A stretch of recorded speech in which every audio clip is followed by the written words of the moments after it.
Hello, lovelies. The holiday season is in full swing, at least around my house, where the tree is trimmed, the wreath is hung, and the holiday baking has commenced. And today I am really excited to be sharing with you these absolutely incredible cookies that you seriously have to taste to believe. Now, if you've ever wondered what it would taste like if brownies and a chocolate chip cookie had a delicious dessert baby, these cookies are it. And not only are they adorable to look at, but they're super simple to prepare. Now, I totally wish that I could take credit for this brilliant idea, but I actually came across this recipe on Delicia's website, and I thought it was so genius I had to give it a try for myself. I've added a couple tasty twists here, but I've included the original recipe in the description box below, as well as all of the measurements I used in today's video. Now, to get started, we are going to be mixing up a really simple but delicious brownie batter, or more accurately, it's sort of like a brownie dough because it's much thicker than a traditional brownie batter. Now, it all starts with some melted butter in my bowl. Now, to that, I'm going to be adding some sugar as well as some cocoa powder. And then I'm just going to get in here with my hand mixer and give this a quick beat. I probably should have used a bigger bowl for this, I'm realizing, but I'm committed now, so here we go. I'm also going to be adding some flour to this, as well as 2 eggs. I like cracking my eggs into a bowl first, that way I don't risk getting any shells into my batter.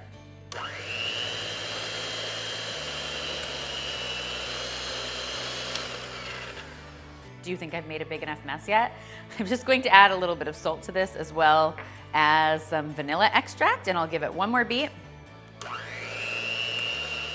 Now that my brownie batter is complete, I just want to add one more secret ingredient to this part of my recipe, and that is some semi-sweet chocolate chips. Now, this step is optional, but I'll just say half of your cookie is going to be loaded with chocolate chips. Why shouldn't the other half be? Come on, we've had a rough year. We've earned some extra chocolate chips, wouldn't you agree? I'm just going to use my spatula to sort of fold in my chocolate chips. And as soon as those chocolate chips are just combined, I'm going to go ahead and get this into the refrigerator for between 15 and 20 minutes. I just want to chill this dough slightly so that it's nice and solid when I go to mix it with my chocolate chip cookie dough in just a little bit. Now that the brownie half of our cookies is complete, it's time to turn our attention to the chocolate chip cookie half. So we're just going to be mixing up a pretty classic chocolate chip cookie dough here, starting with our dry ingredients. I've got some all-purpose flour in my bowl. To that, I'm going to add some baking soda as well as a little bit of salt. And we'll just whisk those together. You just want to make sure your dry ingredients are nicely incorporated before you combine them with your wet ingredients. Next, I'll get to work on my wet ingredients. So in a bowl, I have got some room temperature butter. To that, I'm going to add some brown sugar and some white sugar. And I'm just going to use my hand mixer to blend those together until they're nice and light and fluffy. Next, I'll add 1 egg to this and a good splash of vanilla extract. As soon as those are all combined, I'll finish this off by dumping in my dry ingredients. And you'll see what I end up with is this really nice dough. The final step here, as with any great chocolate chip cookie recipe, is adding the chocolate chips. Once again, I'm using those same semi-sweet chocolate chips, and I'm just going to fold them into my dough. Okay guys, so I've got my brownie goodness, my chocolate chip cookie goodness, and now it's time to blend the two together in holy cookie matrimony.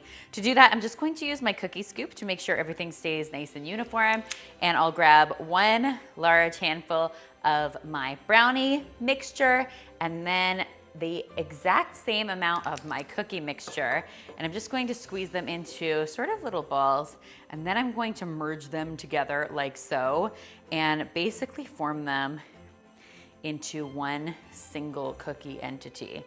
Now this is art, not science, so go ahead, get a little messy with it. It's also a really fun job for the kids to help with, so don't hesitate to get them into the kitchen. Once all of my cookies are ready, the final step is adding a nice sprinkling of flaked sea salt to these. Now you guys probably know by now how much I absolutely absolutely love the combination of salty and sweet. So if you've got flake sea salt on hand, I highly recommend you give this a try.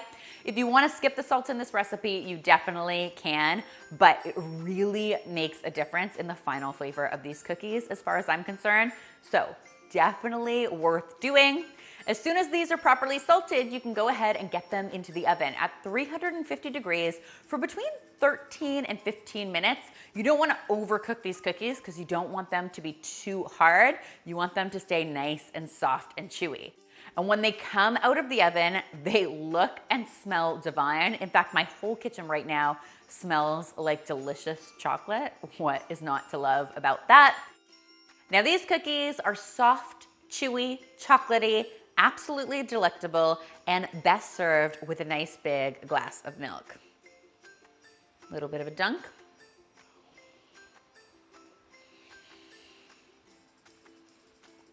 Oh yeah, that's what cookie dreams are made of, people.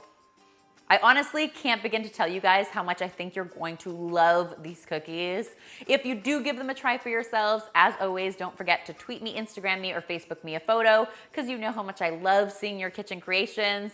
The full recipe for these cookies is linked in the description box below, so you can find it there. And finally, if you haven't already, be sure to subscribe because there is lots more deliciousness where this came from.